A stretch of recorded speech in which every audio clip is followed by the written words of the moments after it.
podemos hacer una profesión de fe de que somos cristianos, pero nunca Cristo es parte de nuestras conversaciones. Cristo nunca es parte de nuestro lenguaje. Y eso de verdad que a pesar de que nosotros queramos encubrirlo, va a haber algo que siempre nos va a delatar, y es nuestra lengua.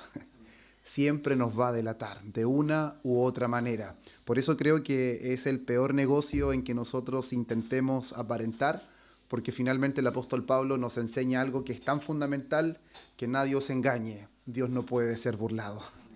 Nosotros podemos engañarnos, podemos en el sentido de que es posible. No podemos en el sentido de que tengamos libertad de hacerlo, porque creo que es necesario explicar algunas cosas en detalle. Cuando uno de repente dice podemos hacerlo, muchas personas piensan que estamos dando la libertad para que se haga. No, podemos significa de que nadie nos va a impedir de que lo hagamos. Es como cuando el apóstol Pablo dice, todo me es lícito, pero no todo me conviene. Todo me es lícito, ¿eso quiere decir que yo puedo hacer lo que se me antoje? No, todo me es lícito, está diciendo de que nada se va a oponer en el frente. Si usted quiere hacer algo que no es correcto, nadie le va a poner una pistola en la cabeza para que no lo haga. O sea, todo lo va a poder llegar a concretar. Pero sin embargo, la pregunta es, ¿nos conviene? O sea, todo lo va a poder llegar a hacer, pero no significa que eso sea correcto. No significa que esa sea la voluntad de Dios y aún más, eso no significa que al mismo tiempo le conviene. Por lo tanto, el creyente, hermanos, tiene una visualización de las cosas. La cosmovisión que tiene de la vida es totalmente distinta a la que tenía cuando no era creyente. Su mentalidad, sus anhelos, sus deseos son totalmente diferentes porque están influenciados y están dirigidos por una persona llamada Espíritu Santo. Por lo tanto, eso, hermano mío, marca una diferencia notoria entre una persona que es un creyente y no es un creyente. Y creo que lo que nosotros hemos venido estudiando en el Evangelio según Mateo, sobre todo en el capítulo 5, cuando nosotros comenzamos nuestro estudio expositivo del Sermón del Monte, comenzando con las bienaventuranzas, nos empezamos a dar cuenta que en realidad, aunque muchas personas puedan hacer un alegato de fe, que me encanta ese término, porque muchas personas pueden alegar fe, alegar ser cristianos, pero sin embargo Dios nos ha permitido a través de su palabra conocer que una cosa es un alegato de fe, un reclamo de fe, y otra cosa es fe genuina. Y la fe genuina siempre va acompañada de obras genuinas. Siempre va acompañada de verdaderas obras. ¿Por qué? El apóstol Pablo eso lo enfatiza de manera muy clara en la carta a los Efesios capítulo 2, versículo 8 al 10, cuando deja muy enfático cuál es la causa de la salvación, cuál es el medio de la salvación, deja en claro que la causa es la gracia, que el medio es la fe, que por ningún motivo son las obras, porque eso generaría jactancia. Pero sin embargo, al mismo tiempo, los que fueron salvados por gracia, por medio de la fe, al mismo tiempo han sido salvados para que produzcan verdaderas obras. Eso dice el versículo 10. Somos hechura suya, creados en Cristo Jesús, para buenas obras, las que Dios creó o preparó de antemano para que anduviéramos en ellas. Y creo que eso es lo que nosotros hemos venido viendo en el capítulo 5, sobre todo en las bienaventuranzas, donde vemos cuál es el carácter o la naturaleza de quienes son verdaderos discípulos. Y Jesús en otras oportunidades dijo que el que permanece en su palabra, este es verdaderamente su discípulo. Porque podemos decir ser discípulos, pero algo tiene que dar evidencia, ¿cierto? Es como que si yo digo soy un árbol de manzana, ¿qué dará evidencia que soy un árbol de manzana? ¿Simplemente que lo diga? ¿O el fruto? Y eso también la Biblia nos enseña, por su fruto serán conocidos. Por su fruto os conocerán. Entonces, hermanos míos, les voy a invitar nuevamente a que nos dirijamos a Mateo capítulo 5.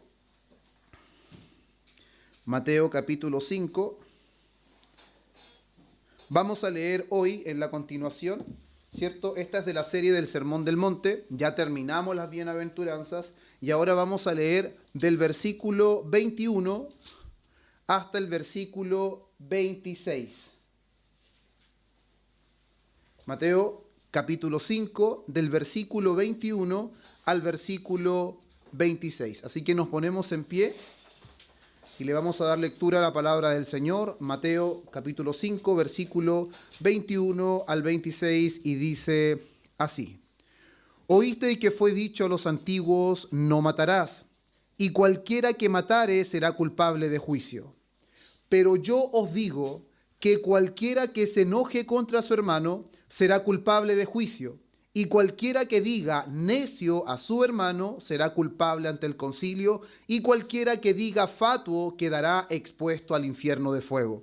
Por tanto, si traes tu ofrenda al altar, y allí te acuerdas de que tu hermano tiene algo contra ti, deja allí tu ofrenda delante del altar y anda, reconcíliate primero con tu hermano y entonces ven y presenta tu ofrenda. Ponte de acuerdo con tu adversario pronto, entre tanto que estás con él en el camino, no sea que el adversario te entregue al juez y el juez al alguacil y seas echado en la cárcel. De cierto te digo que no saldrás de allí hasta que pagues el último cuadrante. Vamos a orar. Padre eterno, en el nombre de nuestro Señor Jesucristo, Dios mío, una vez más usted nos permite este día domingo. Un día precioso para nosotros, Dios mío, a pesar de que por mucho tiempo quizás no comprendíamos la importancia, pero sin embargo hoy nos reunimos con conocimiento y ese conocimiento produce un gozo mayor en nuestro corazón. Hoy es el día en que Jesús, nuestro Señor, se levantó de entre los muertos, la garantía de nuestra justificación, la garantía de nuestra entrada amplia, Señor, hacia el trono de su gracia. Jesucristo, quien es nuestra seguridad, quien es nuestra plena certeza de salvación, Señor, nos reunimos para adorar tu nombre, para celebrar, Señor mío, esta bendita obra gloriosa que fue llevada a cabo por medio de Jesucristo nuestro Señor. Y su palabra está en medio nuestro en esta mañana. Dirígenos a través de ella, Señor. Haznos conocer tu voluntad a través de ella. Capacita, Dios mío, nuestro corazón, nuestra mente. Abre, Dios, nuestro entendimiento, así como el corazón de Lidia fue abierto para que la palabra pudiera ser recibida en su corazón. Continuamente necesitamos, Señor, que nuestros corazones sean administrados por tu palabra, que nuestra mente sea administrada por tu palabra, que no haya ningún lugar escondido en nuestra alma, Señor, que tu palabra, Dios mío, no trate con él. Oh Señor, ayúdanos y bendícenos en esta mañana, porque nuestro corazón está delante de ti y anhelamos, Señor, crecer en todo, en el conocimiento de aquel que nos llamó de las tinieblas a la luz admirable. Todo esto lo pedimos en el nombre de Cristo y confiando en la asistencia gloriosa de su Espíritu Santo. Amén y amén. Pueden tomar su asiento.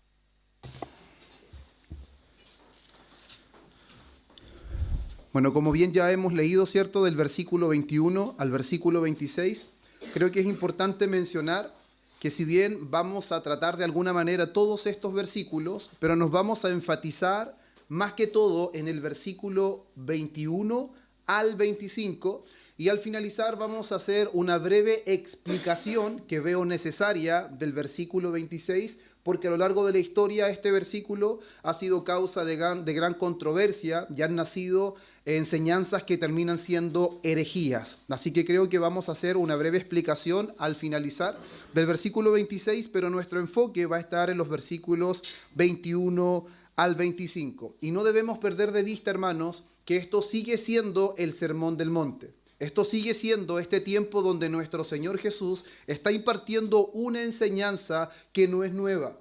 No es una enseñanza que es distinta a la que Dios entregó por medio de Moisés, sino que nuestro Señor le está dando el sentido pleno a lo que es la ley de Dios. Y una de las cosas muy importantes, hermanos míos, que no solamente en el tiempo de nuestro Señor Jesús, sino que a lo largo de toda la historia, incluyendo nuestro tiempo, es algo muy importante cuando Dios en su gracia nos permite conocer el sentido pleno de las Escrituras. Cuando nosotros solamente conocemos la letra de la palabra, la verdad es que no vamos a entender cuál es el espíritu de la ley. No vamos a comprender cuál es la esencia, porque en la ley de Dios, hermanos, está el corazón de Dios. En la ley de Dios está el corazón completo de Dios, está la voluntad de Dios plasmada en la ley. Sin embargo, el hombre en su entendimiento natural no logra extraer lo que en realidad está plasmado en la ley de Dios. Y es eso precisamente lo que Jesús ha venido haciendo con sus discípulos y con la gente que se ha ido añadiendo a este grupo que está escuchando las enseñanzas de Jesús. Y creo que es importante que recordemos que cuando Jesús enseña las bienaventuranzas, lo que nosotros podemos ver es cuál es la naturaleza de los discípulos de Jesús. ¿Cuál es la naturaleza? ¿Cuáles son las características distintivas? Porque nosotros, si algo no podemos ignorar, que los discípulos de Jesús se van a distinguir de quienes no son discípulos de Jesús. De hecho, hay un teólogo que no recuerdo su nombre, pero él dijo que si nosotros no nos distinguimos siendo creyentes de los no creyentes, entonces somos inútiles. Porque tiene que haber una clara distinción, porque no estamos hablando que un cristiano o un discípulo es el fruto del esfuerzo humano. Y eso es muy importante. Un creyente, hermanos, un discípulo de Cristo, no es el fruto, no es el resultado del esfuerzo humano. Un creyente, un discípulo, es el fruto, es el resultado de la obra sobrenatural del Espíritu Santo en el corazón de una persona. Por lo tanto, que hayan características distintivas, que la naturaleza en sí cambie, es algo que debe manifestarse sin lugar a dudas. Y es por eso que Jesús se encarga de dar evidencia de las verdaderas características de un creyente y de la naturaleza de quienes son los verdaderos creyentes. Cuando nosotros terminamos las bienaventuranzas, vimos que Jesús le dice a sus discípulos que ellos son la sal, que ellos son la luz. Y la verdad es que está utilizando estas cosas, la sal y la luz, para mostrar o dar evidencia de lo mismo. ¿Cuál es el propósito de los discípulos en esta vida? ¿Cuál es el propósito de que ellos hayan sido restaurados?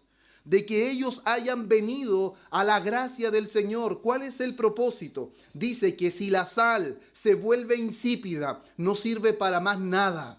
Si la sal no convierte las cosas con sazón, si no cumple su objetivo, la sal no sirve para más nada que ser hollada por los hombres, ser pisoteadas por los hombres. Y lo mismo es lo que dice respecto a la luz, que si la luz se esconde y no cumple su propósito de alumbrar, de iluminar, entonces la luz no está cumpliendo su función. Entonces tenemos la naturaleza, las características distintivas de los creyentes, de los discípulos verdaderos de Jesús, y al mismo tiempo tenemos en cuenta cuál es el propósito de estos discípulos. Y más adelante nosotros también podemos ver que fue lo que estudiamos en los sermones anteriores, en cuando se menciona que Jesús no vino a abrogar la ley. ¿Se recuerdan de eso? Él no vino a abrogar. Él no vino a anular, no vino a dejar la ley como inservible, sino que Él vino a cumplir la ley. ¿Y eso qué significa? Que Él nos vino a dar la correcta comprensión de la ley. ¿Y cuál es la correcta relación? Escuche bien, que su pueblo tiene con su ley. Solamente el pueblo de Dios, solamente aquellos que son característicos como discípulos van a tener una correcta relación con la ley de Dios. Una ley que Jesús no vino a abrogar, una ley que Jesús vino a cumplir. Entonces podemos decir que Jesús, hermanos, es el cumplimiento de la ley de Dios. Sin Jesús, el Antiguo Testamento queda a la deriva. Sin Jesús, el Antiguo Testamento queda sin cumplimiento. Pero Jesús es el cumplimiento de la ley y el cumplimiento de los profetas. Por lo tanto, Él le vino a dar el correcto sentido, la correcta comprensión y al mismo tiempo una correcta relación de su pueblo con la ley. Y el último sermón que nosotros vimos fue cuando Jesús deja en manifiesto la deficiencia de la justicia de los escribas y fariseos. ¿Por qué nosotros podemos saber que su justicia es deficiente? Porque Jesús dejó en manifiesto que si nuestra justicia no supera, no es mayor a la justicia de los escribas y fariseos, ¿qué pasaba? No entraríamos en el reino de los cielos. Y esa es una advertencia, hermanos, muy escalofriante. Yo encuentro que es una de las más duras afirmaciones de nuestro Señor Jesús, porque si hay algo que en realidad nosotros tenemos comprensión, es que no hay nada más maravilloso, no hay nada más glorioso, no hay nada más extraordinario que la vida eterna.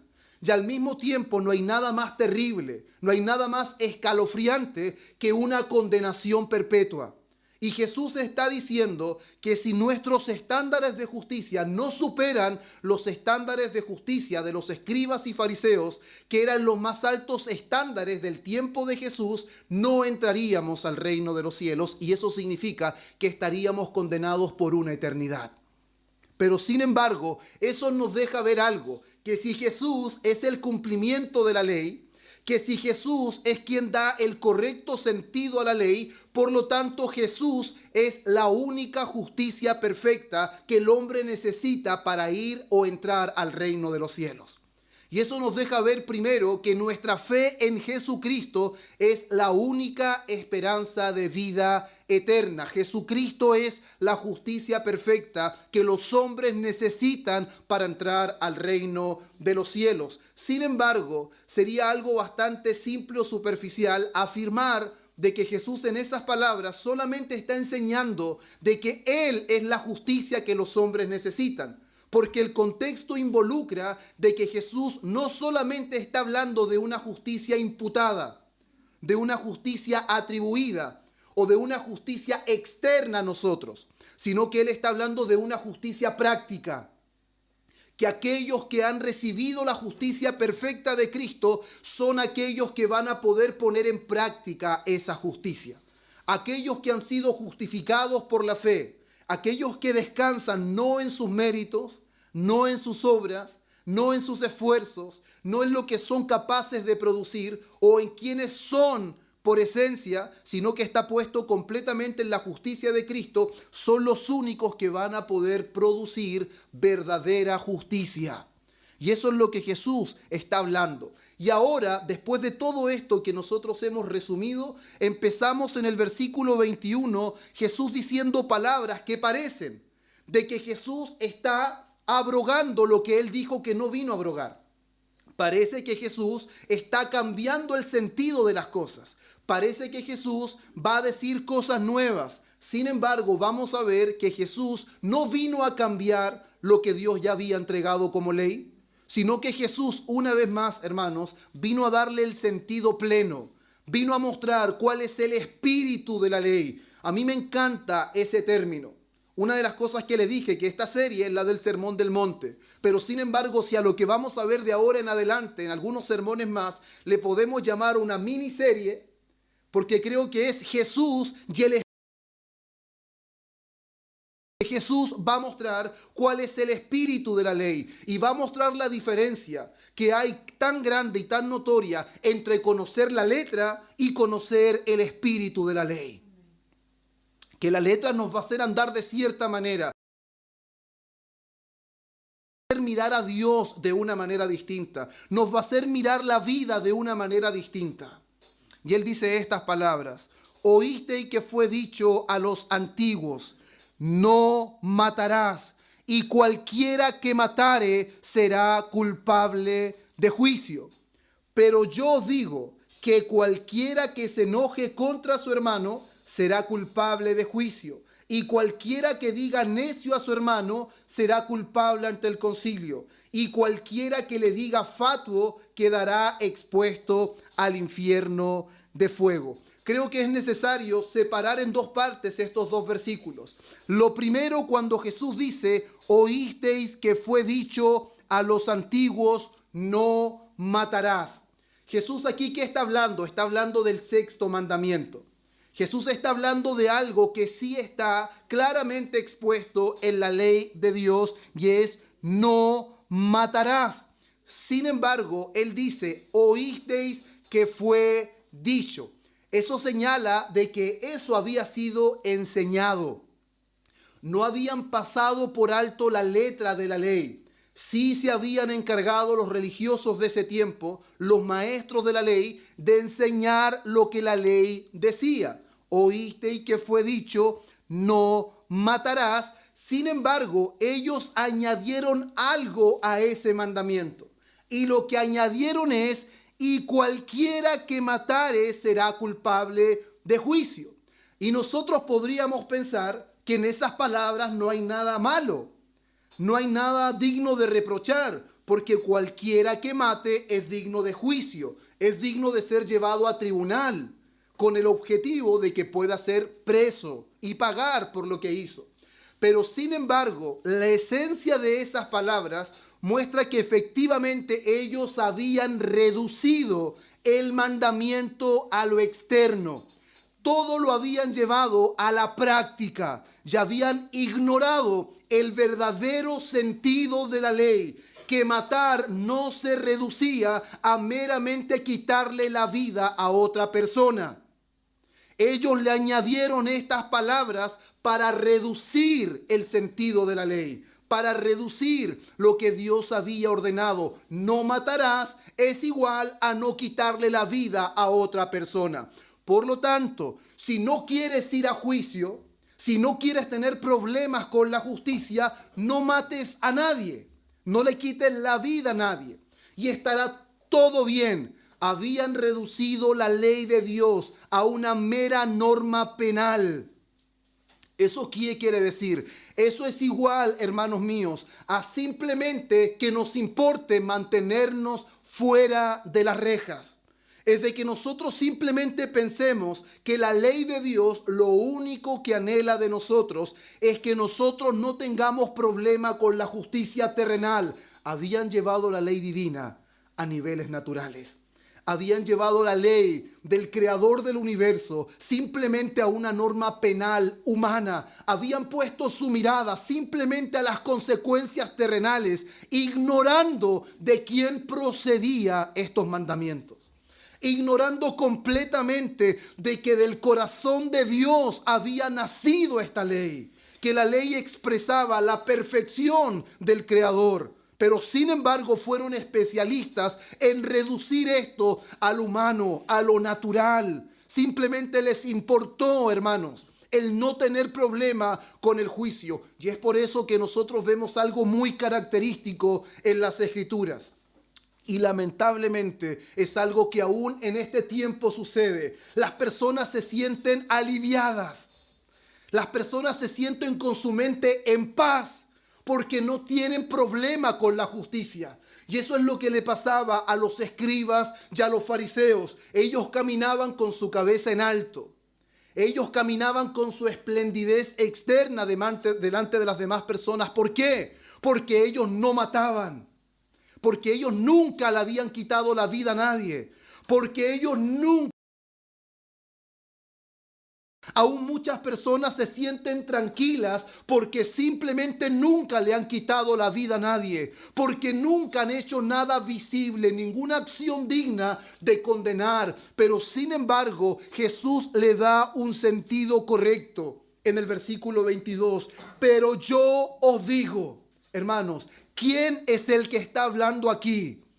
Es aquel que Juan dijo, la ley vino por Moisés, pero la verdad y la gracia fueron dadas por medio de Jesucristo. Por lo tanto, la verdad personificada, la gracia, cuya gracia, como dice un salmo, fue derramada en sus labios, estaba profiriendo una palabra. Ustedes oyeron esto, mas yo os digo. Eso quiere decir, en este momento ustedes van a oír cuál es el corazón de la ley. Ustedes van a conocer cuál es la esencia de la ley. Van a conocer el carácter real de su Dios. Porque una cosa es decir que le rendían servicio a Dios y otra cosa real es que simplemente se rendían servicio a ellos mismos. Porque no estaba en su corazón el poder vivir de acuerdo a las exigencias reales de la ley de Dios. Pero yo os digo que cualquiera que se enoje contra su hermano será culpable de juicio. Y cualquiera que diga necio a su hermano será culpable ante el concilio. Y cualquiera que le diga fatuo quedará expuesto al infierno de fuego. ¿Por qué, hermanos míos, el Señor está diciendo estas palabras? Porque el verdadero sentido de la ley, el verdadero corazón de la ley es el corazón de Dios. Y el corazón de Dios nunca ha estado involucrado con lo externo ni con lo superficial. Y hay algo que me llama mucho la atención. Las palabras que se utilizan aquí para describir necio y para describir fatuo son palabras muy fuertes. Y son palabras que tienen una raíz que nos van a ser muy conocidas por nosotros. La palabra necio es la palabra griega moros y significa insensato, ignorante, cabeza dura. Y la palabra fatuo es la palabra griega raká, que significa indigno. y es considerado un absoluto insulto.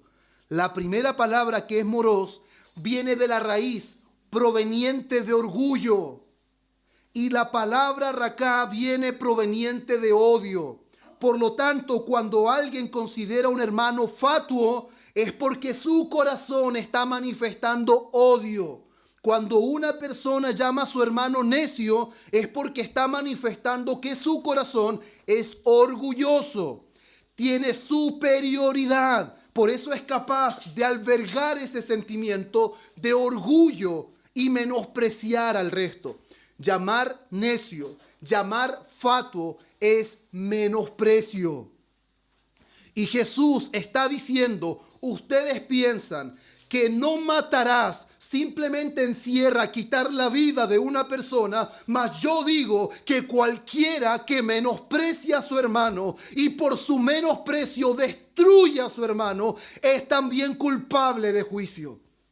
No es tan solamente el que va y le quita la vida físicamente, sino es aquel que lo destruye moralmente. Es aquel que lo destruye psicológicamente. Porque nuestras palabras de menosprecio, hermanos, tienen la capacidad de destruir a una persona.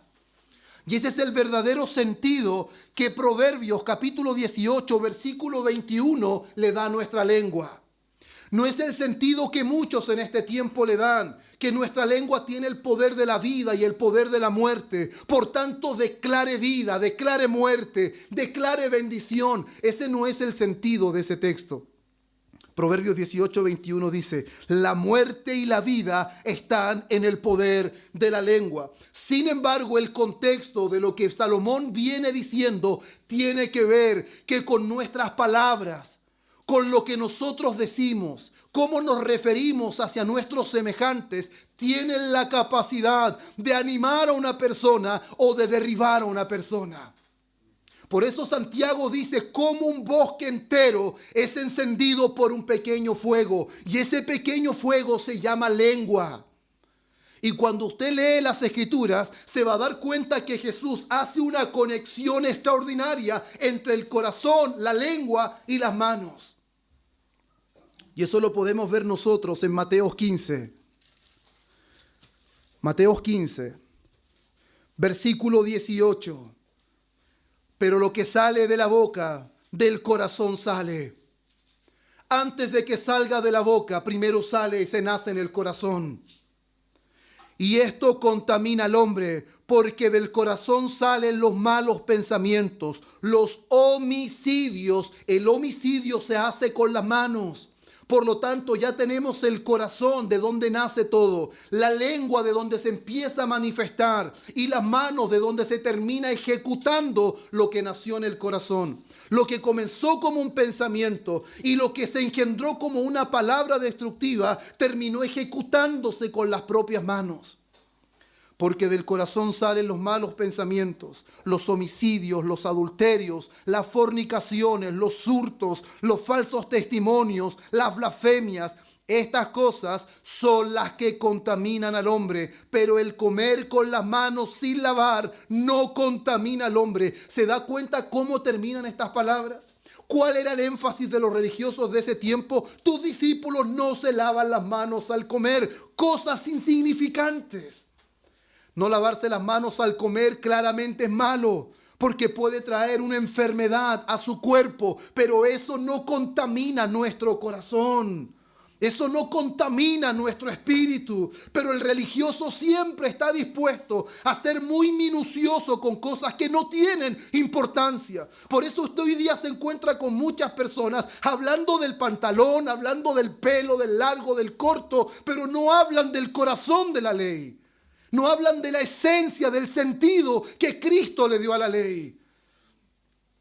Eso no quiere decir que un verdadero cristiano no deba vestir conforme la palabra nos enseña. Porque también el apóstol Pablo dice, no cuáles son las prendas, sino cuál es la actitud.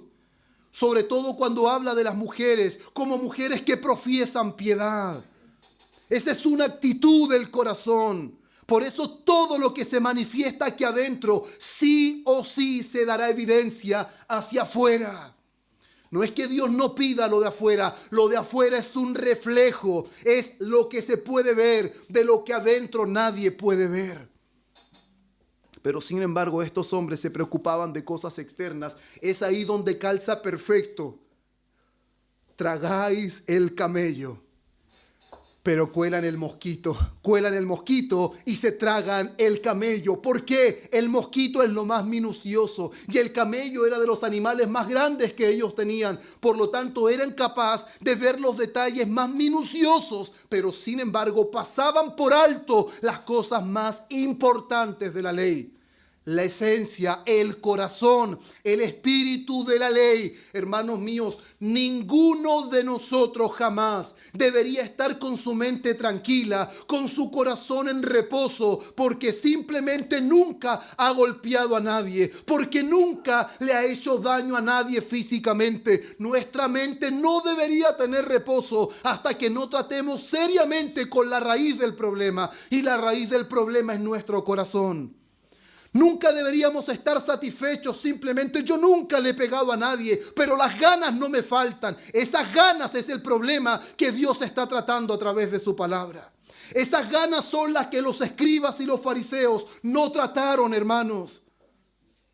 No eran infieles, pero las ganas no le faltaban. Nunca mataron a nadie, pero las ganas no le faltaban.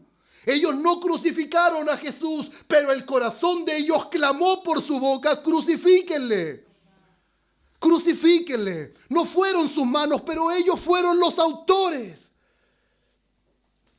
Eso se originó en el corazón y fue un gran error el no considerar la esencia, el espíritu de la ley. Pero glorias sean dadas a Dios, que nuestro Señor Jesucristo dijo: oísteis que fue dicho por los antiguos, mas yo os digo. Mas yo os digo. No es algo nuevo, hermanos. No es una ley diferente, es que Él vino a darle el sentido pleno. Y cuando el sentido pleno está en nuestro corazón, es por primera vez cuando nosotros podemos ver a Dios en todo su esplendor. Y esa es la obra más gloriosa del Espíritu Santo. Que Él no pone simplemente la letra de la ley en nosotros, sino el espíritu de la ley.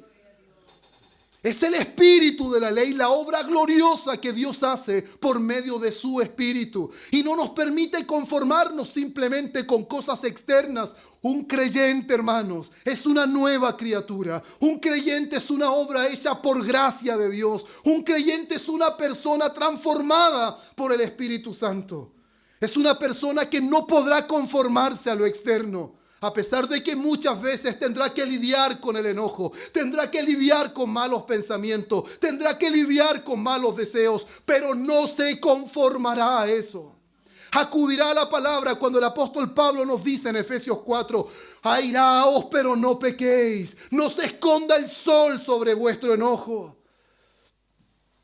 Airaos, pero no pequéis. Eso no está diciendo que nos da lugar para que dejemos nosotros, como decimos nosotros comúnmente, la escoba en nuestra casa, que dejemos un alboroto en donde estemos. No, airaos está haciendo referencia a lo que sucede en nuestro corazón. Podemos experimentar enojo, podemos experimentar malos sentimientos porque aún estamos en la carne. Pero que la ira no nos gobierne, que la ira no pase por nuestra boca y que la ira mucho menos llegue a nuestras manos.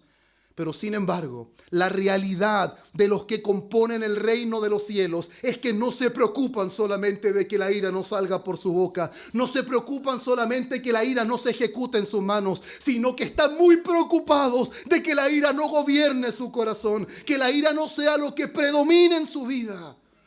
Eso es lo que realmente les importa a los ciudadanos del reino de los cielos. A eso no le importa al incrédulo, hermanos. Eso no le importa al que no ha nacido de nuevo. Esa es una particularidad de quienes han nacido de nuevo. De quienes son el fruto de la aflicción del alma de nuestro Señor.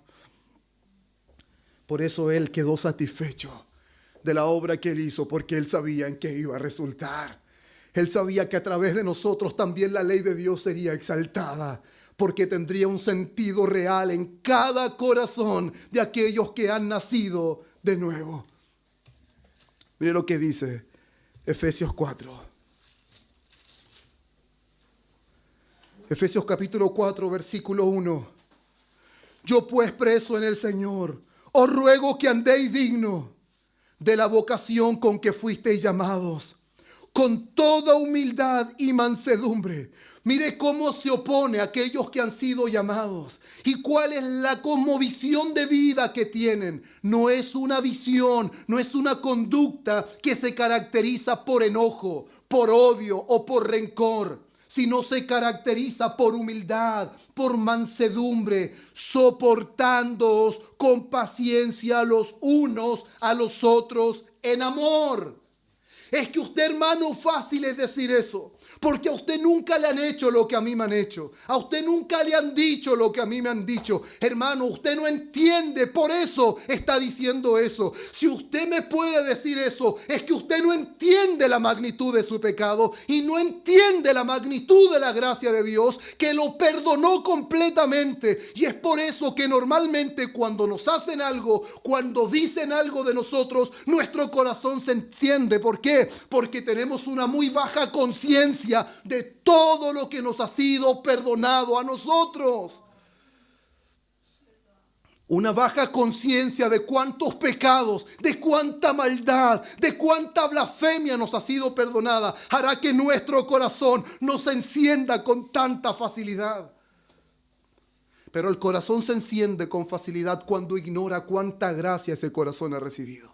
Cuánta misericordia ha sido derramada en ese corazón, que ahora se ensalza contra su hermano, que ahora encuentra necio a su hermano, que ahora encuentra cabeza dura a su hermano y se olvida que solamente la gracia de Dios lo perdonó a él, que solamente la gracia de Dios lo capacitó a él, y si alguna palabra sale de su boca es porque Dios se lo ha permitido.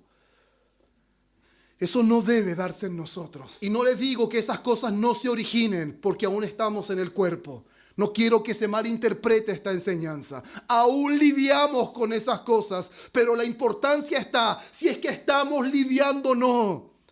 Cuando lidiamos damos una evidencia de la realidad del Espíritu en nosotros. Es como dijo John Owen: si en realidad nosotros estamos luchando contra nuestro pecado, estamos vivos. Pero aunque nosotros digamos estarlo, pero si no estamos lidiando con nuestros pecados, estamos muertos, aunque digamos que estamos vivos. Eso dará evidencia si la obra del Espíritu Santo es una realidad en nosotros o no. El cómo estamos tratando, hermanos. ¿Debemos preocuparnos por no matar a nadie? Claro que sí. ¿Debemos preocuparnos por las palabras que decimos? Claro que sí. Pero esa no es la única preocupación del creyente. El creyente se preocupa por la raíz. ¿Qué estoy pensando? ¿Qué estoy sintiendo, Señor? ¿Por qué se me pasan estos pensamientos? En dependencia del Espíritu Santo hacemos morir todo lo terrenal que hay en nosotros, perfeccionando la santidad, dice el apóstol, en el temor de Dios. Sabemos que a eso hemos sido llamados, con toda humildad y mansedumbre, soportándoos con paciencia los unos a los otros. Mire, solícitos ¿en qué? En guardar la unidad del Espíritu, no solícitos en airarse, no solícitos en enojarse, prontos para mantener la unidad, prontos para procurar la unidad del Espíritu en el vínculo de la paz. Versículo 25, por lo cual, desechando la mentira, hablad verdad cada uno con su prójimo, porque somos miembros los unos con los otros. Qué hermoso eso. Airaos, pero no pequéis. No se ponga el sol sobre vuestro enojo, ni deis lugar al diablo. El que hurtaba no hurte más, sino trabaje haciendo con sus manos lo que es bueno, para que tenga que compartir con el que padece necesidad. Y esto, hermanos, mire, ninguna palabra corrompida salga de vuestra boca. ¿Debemos preocuparnos por lo que decimos? Debemos preocuparnos por qué estamos hablando, qué es lo que está saliendo de nuestra boca y por qué debemos preocuparnos. Ya sabemos que cuando nuestra boca está saliendo palabras corrompidas, el problema no es la boca, el problema es el corazón. Y es por eso la alerta. Ninguna palabra corrompida salga de vuestra boca, sino la que sea buena para la necesaria edificación, a fin de dar gracias a los oyentes, dar gracia a los oyentes. Entonces, hermanos míos, nosotros podemos darnos cuenta cómo nuestro Señor Jesús le está dando un sentido pleno a las Escrituras. Y para el Señor, matar a alguien, que simplemente menospreciar a alguien, odiar a alguien, decir palabras destructivas a alguien, guardarle rencor a alguien, para Él es lo mismo. Ese es el sentido de la ley. Es que yo nunca he golpeado a nadie. ¿Has tenido ganas? Para el Señor es lo mismo. Es que yo nunca he matado a nadie. Ganas no han faltado. Para el Señor es lo mismo. Pero ¿cómo el Señor tan estricto? Hermanos, Él es santo, santo, santo.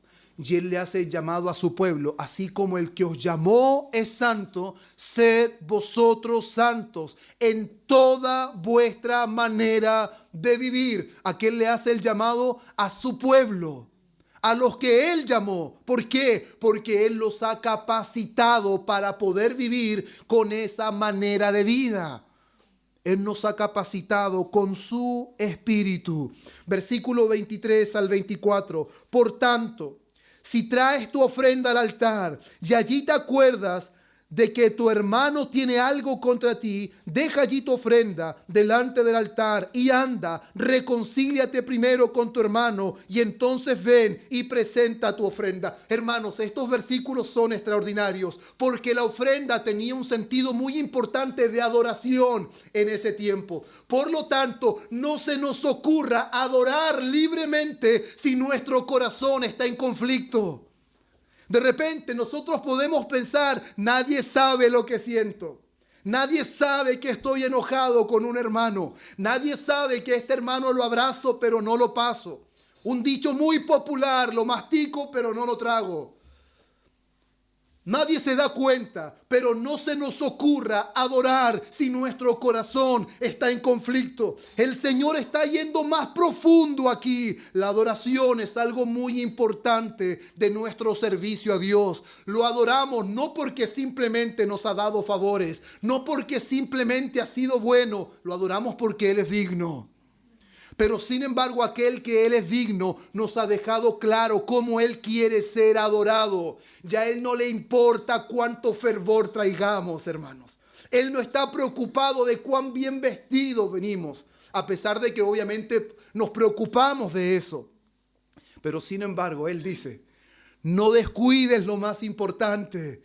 Si te recuerdas que hay un problema con tu hermano, no rindas adoración, no rindas nada delante de Dios. Antes bien, anda y soluciona tu problema con tu adversario. Anda y reconcíliate. La reconciliación siempre conlleva algo primero, arrepentimiento. Arrepiéntete, reconoce tu maldad, reconoce la dificultad de tu corazón y ve y reconcíliate con tu hermano o con tu adversario.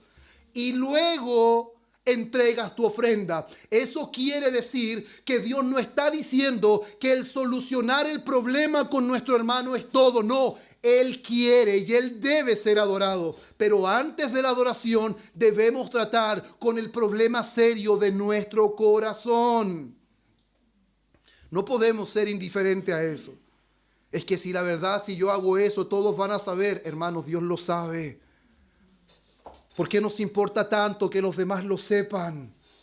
¿Por qué nos preocupamos tanto del qué dirán? Eso fue lo que hicieron los religiosos del tiempo de Jesús. Les importaba de que nadie supiera. Pero Dios sabía, hermanos. Dios conocía el corazón de ellos y conoce el corazón nuestro. ¿Quién conoce el corazón? Él hace una afirmación: yo, Jehová, que escudriño el corazón. Él nos conoce perfectamente. Por lo tanto, Él dice, por tanto, si traes tu ofrenda, si tú quieres adorar al Señor, primero trata con el problema del corazón. Trata con esas dificultades que vienen por haber estado en enojo, en odio, en enemistad con algún hermano o con alguna persona. No podemos pasar por alto ese tipo de cosas, o si no caeremos en la misma religiosidad que cayeron los escribas y fariseos. Deja allí tu ofrenda delante del altar y anda, reconcíliate primero con tu hermano y entonces ven y presenta tu ofrenda. ¿Se dan cuenta cómo el Señor nuevamente dice, presenta tu ofrenda? Soluciona tu problema, pero debemos adorarlo. Eso solamente priva de que entreguemos una adoración correcta, pero no podemos reemplazarlo por la adoración en sí mismo. Eso, hermanos míos, nos hace un llamado muy, muy importante. Y mire lo que dice el apóstol. Efesios 4, versículo 30. Que nuestro problema no solamente, hermanos, va a repercutir con la persona que estamos enemistados. Hay una persona que también se ve afectada cuando ese tipo de cosas están en nosotros. Hay una persona llamada Espíritu Santo, dice el apóstol Pablo, versículo 30, y no contristéis al Espíritu Santo de Dios, con el cual fuisteis sellados para el día de la redención. Y mire lo que dice en el versículo 31, quítese de vosotros toda amargura, enojo, ira, gritería, maledicencia y toda malicia. Se da cuenta cómo el verdadero sentido de la ley no trata simplemente con lo que hacemos con nuestras manos, no trata meramente con lo que sale de nuestra boca, sino que trata con lo que sale del corazón. Todas estas cosas en el corazón se originan y no podemos estar en calma si estas cosas son una realidad en nosotros. Quítese de vosotros, en dependencia de su espíritu, hermanos, todas estas cosas. No tengo por qué orar, hermanos, tenemos mucho por qué orar. Mucho por qué pedir al Señor ser conformados a Cristo. Y una de las cosas que enfatiza aquí es maledicencia y toda malicia. La maledicencia es toda acción de maldad. Es cuando se concretan los pensamientos. Y la malicia es lo que se origina, es la actitud. Por lo tanto, no simplemente somos llamados a que se aparte de nosotros toda acción de maldad, sino toda actitud de maldad. Es que yo nunca le dije todo lo mal que me caía. No importa, hermanos, le caía mal igual.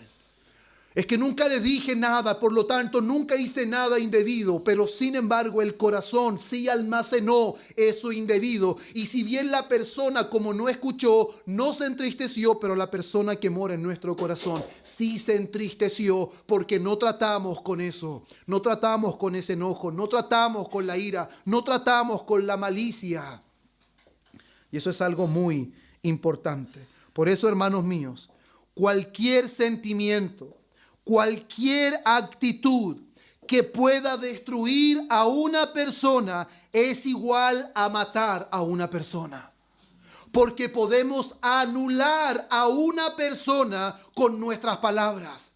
Podemos anular y derribar, hermanos. Inclusive hay personas que han caído en profunda depresión por ser completamente anuladas por otras personas, por ser menospreciadas por otras personas, por ser menoscabadas por otras personas. Eso no debe ser lo que nos caracteriza a nosotros. ¿Y por qué? ¿Cómo hemos de menoscabar a alguien si la palabra nos dice que cada uno mire a su hermano como superior a él? Uno nunca menoscaba al superior. Nunca menoscaba, solo hay menoscabo del superior al inferior, pero nunca del inferior al superior. Menoscabo no hay, puede haber murmuración, pero no menoscabar. Por lo tanto, el espíritu de humildad, hermanos, y sobre todo lo que dice en Gálatas capítulo 5, versículo 22, cuando habla del fruto del espíritu, una de las cosas, hermanos, que puede suceder en nosotros, o creo que es algo que sucede en nosotros, es que se puede manifestar enojo en nosotros. Se puede manifestar ira en nosotros. Podemos tener malos pensamientos referente a otras personas. Eso puede pasar, pero sin embargo, una de las cosas que también va a suceder es que la realidad del fruto del Espíritu va a manifestarse en nosotros. Y una de las virtudes del fruto del Espíritu es templanza. que es dominio propio, hermanos. Nuestra naturaleza pecaminosa va a engendrar enojo, va a engendrar odio en algún momento, pero el Espíritu Santo se encargará, hermanos, cuando dependemos de Él, de manifestar el dominio propio. El enojo es nuestro. Lo sobrenatural es que tengamos dominio propio. Lo sobrenatural es que seamos mansos, que nuestra fuerza la pongamos en control, en dependencia del Espíritu. Y ese es el verdadero sentido de la ley. Sentido que Jesús está dando con sus palabras, pero sentido que es aplicado en nuestro corazón por el Espíritu Santo que nos ha sido dado. Es el Espíritu que nos ha sido dado, hermanos.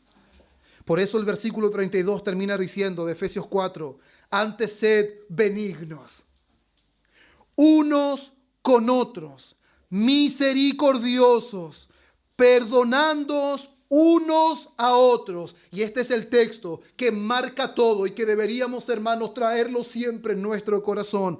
Como Dios también os perdonó a vosotros en Cristo. En ninguna parte dice Dios los odió a ustedes. Dios permaneció enojado con ustedes. Él nos perdonó a nosotros. Y así como Él nos perdonó a nosotros, así también nosotros debemos caracterizarnos por ser perdonadores y no por ser airados, no por enojo, no por malicia. Versículo 25. Ponte de acuerdo con tu adversario pronto, entre tanto que estás con él en el camino.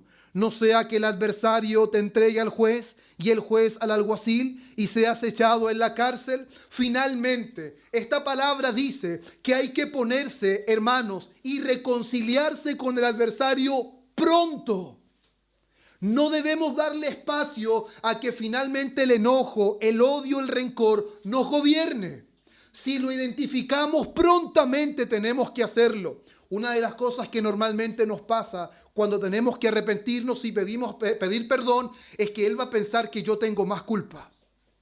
Si yo pido perdón, a pesar de que yo sé que no soy el más responsable del asunto, si pido perdón y reconozco mi pecado, la otra persona va a pensar que él no tiene culpa. Hermanos, nosotros no debemos pensar en lo que el otro va a hacer. Nosotros debemos solucionar el problema de nuestro corazón. El enojo en su corazón es el que Dios está hablando. El enojo en su corazón, la envidia en su corazón, los celos en su corazón, porque esas cosas pueden manifestarse. De hecho, Caín mató a su hermano Abel por celos. Por celos mató a su hermano. No solamente se originó en su corazón y salió de su boca, sino que lo concretó con sus manos. Pero del momento que se originó en su corazón, ya Dios estaba molesto. Ya había corrompido la ley de Dios. Por lo tanto, ponte de acuerdo pronto con tu adversario. Entre tanto que estás con él en el camino. ¿Sabe lo que significa eso? Entre tanto que hay tiempo. Él les estaba diciendo, no esperen solucionar esto el año siguiente, porque si Dios quiere, iremos a tal lugar. Si Dios quiere, nosotros tendremos tal cosa. No podemos disponer del tiempo porque no nos pertenece. Hoy escuché esta palabra, ahora estoy con estas cosas, con estas personas, pero mañana lo soluciono. Hermanos, no. La palabra nos dice que si hemos comprendido el sentido de la ley, el espíritu de la ley, debemos solucionar esos problemas pronto, ahora, porque somos la obra del Espíritu Santo. No sea que el adversario te entregue al juez y el juez al alguacil y seas echado en la cárcel. No sea que finalmente ese problema que lo miraste como tan insignificante, ese problema que no le dimos un sentido, finalmente se transforme en un gran problema. No sea que finalmente experimentemos consecuencias simplemente por no haber querido solucionar lo que Dios nos alertó con tiempo. El espíritu de la ley aborda con la raíz del problema. No solamente con lo visible, sino con lo que no podemos ver. Por lo tanto, hermanos míos, no le demos espacio al enemigo, no le demos ventaja en ningún tipo al enemigo. No le demos ventaja en ese tipo de cosas y no posterguemos este tipo de cosas tan importantes, hermanos. Y el versículo 26 que les dije que íbamos a dedicar unos momentos. De cierto, te digo que no saldrás de allí hasta que pagues el último cuadrante. Lamentablemente la Iglesia Católica de este versículo ha hecho una gran herejía. De aquí sacan la enseñanza del purgatorio, dando a entender que una persona que finalmente no ha sido salva, una persona que no ha entrado al reino de los cielos después de morir, es una persona que estará en un lugar de tormento llamado purgatorio, donde aún tiene que pagar su deuda para poder salir de ahí un día y entrar al reino de los cielos. Sin embargo, lejos de ser esa la enseñanza, porque no tiene ningún sentido en el contexto y tampoco tiene ningún otro texto de apoyo en cuanto a esta enseñanza, nosotros podemos ver que aquí quizás pueden haber dos opciones posibles. Lo que Jesús puede estar enseñando en este punto es que efectivamente una persona puede llegar a caer en una situación peor cuando no soluciona los problemas que nacen en el corazón. Ese pensamiento se originó, ese mal deseo se originó, esa mala intención se originó y no traté con eso y finalmente lo descuidé y puedo llegar a caer en algo mucho peor, mucho peor. Y claramente dice: y no saldrás de allí hasta que pagues el último cuadrante o el último peso. No podrás salir de ahí. Eso quiere decir que durante todo ese tiempo que esté en ese momento va a experimentar aflicción, va a experimentar dolor por no haber solucionado antes cuando tuvo la oportunidad de hacerlo. Pero sin embargo creo que más que eso, Jesús está utilizando esto de manera simbólica para dar a entender que si una persona solo se apega externamente a la ley, no estoy hablando de un creyente, estoy hablando de un incrédulo que se apega a la religión, que se apega a la religiosidad de manera externa, sin tratar con los problemas del corazón, sin tratar con el espíritu de la ley. El Señor dijo anteriormente que el que llama fatuo, el que llama necio, quedará expuesto al infierno de fuego. Ahí no está hablando de algo temporal, está hablando de algo eterno. Por lo tanto, cuando dice que si no se solucionó, que si no comprendió la esencia de la ley y finalmente se enredó en la letra de la ley y no abordó esos puntos, no abordó la realidad de la ley, entonces caerá en prisión eterna, caerá en castigo eterno. Y dice: de cierto te digo, no saldrás de allí hasta que pagues el último cuadrante. Un salmo, que es el Salmo 110:10. David dice: el Señor dijo a mi Señor, siéntate a mi diestra hasta que ponga todos tus enemigos por estrado de mis pies. Cuando dice hasta, no está diciendo que eso algún momento va a terminar. Ese hasta significa de que siempre va a reinar a su diestra. Por lo tanto, hasta que pagues el último cuadrante quiere decir que nunca saldrá de ahí. Por lo tanto, todo aquel que ignora la esencia de la ley y simplemente se apega a lo externo, a la letra, en realidad tendrá que pagar toda una eternidad en un castigo por haber ofendido la ley de Dios y por haber tenido la confianza en que era un buen lector de la palabra, que conocía muchos textos de memoria, que en realidad podía ser un mejor orador inclusive que muchos predicadores, pero sin embargo toda su vida se apegó a lo externo, solo a la letra. Tendrá que pagar por toda una eternidad. ¿Por qué? Porque no podrá pagar. Por eso dice: y no saldrás de allí hasta que pagues el último peso, porque no podrá. Nadie podrá pagar, por eso debe estar una eternidad. Ni 1000 años acercará el fin, porque será una eternidad. Hermanos míos, por eso es muy importante que nosotros reflexionemos. ¿Cuántas palabras ofensivas hemos dicho contra nuestros hermanos? ¿Cómo nos tratamos, hermanos, inclusive en nuestra casa? ¿Cómo resolvemos nuestras diferencias? Cuando nos molestamos por algo, ¿qué sentimientos albergamos en nuestro corazón por alguien?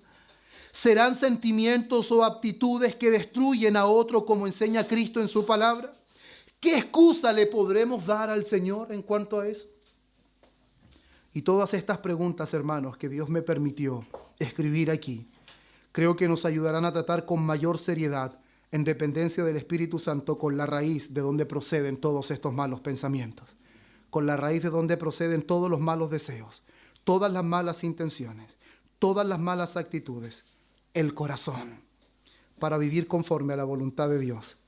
Esa voluntad que a Dios le trae gozo y que a Dios le trae deleite. Esa voluntad que Jesús estaba expresando en el sentido más pleno. ¿Sabe por qué?